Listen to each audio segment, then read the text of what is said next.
Ahora miremos cómo se determina el test de Cochrane cuando no se cumple el supuesto de la muestra. Entonces tengo una base de datos muy similar a la anterior, 5 diferentes momentos en donde se evalúan el mismo conjunto de sujetos o diferentes tipos de tratamiento que se le aplican a un mismo grupo de sujetos. Entonces se evalúa si presenta o no presenta cierta característica, que en este caso sería una variable dicotómica.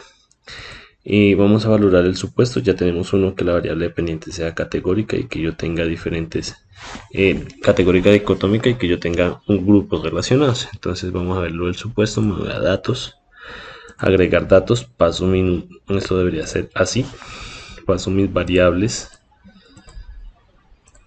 a la variable de segmentación, les voy a dar un nombre, en este caso coloquémosle frecuencias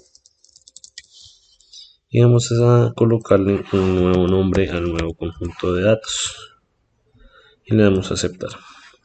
Entonces me aparece un nuevo conjunto de datos en donde aparece la frecuencia en la que aparecen las diferentes combinaciones de los datos de la base de datos original. En este caso tengo 4 que se repiten esta combinación y 16 casos en donde se repite esta combinación.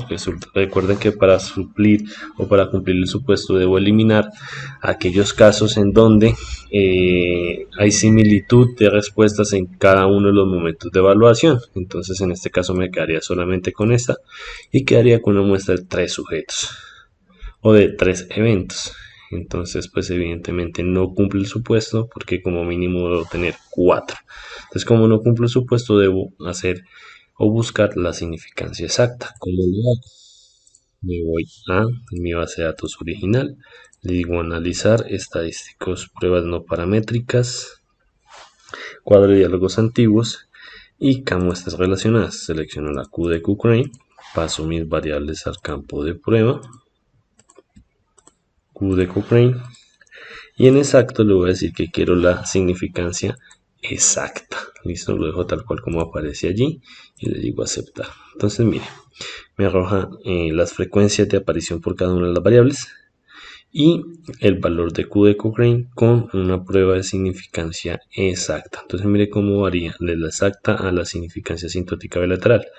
Si esta fuera un poco mayor, es decir, si no se aceptara la hipótesis nula, pues pudiéramos estar y en la significancia asintótica normal, sí, pues estaríamos afirmando o estaríamos cometiendo el error tipo 1, que es cuando yo apruebo la hipótesis alterna o rechazo la hipótesis nula, siendo la hipótesis nula verdadera. Entonces hay que tener mucha precaución con esto. Lo único malo de esta estrategia de resultado, de esta estrategia de búsqueda, de esa estrategia de análisis, es que no tengo el post hoc que se recomienda realizar con cada una de las pruebas de comparación de medias.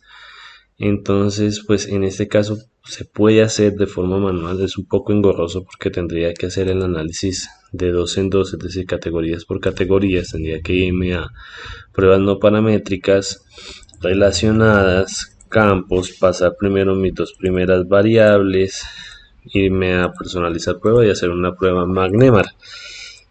Eh, eh, y pues ahí voy a ver si realmente hay diferencias entre el antes y el después para esas 2 variables específicas. Obviamente hay que tener en cuenta que hay que hacer la corrección de Bonferroni.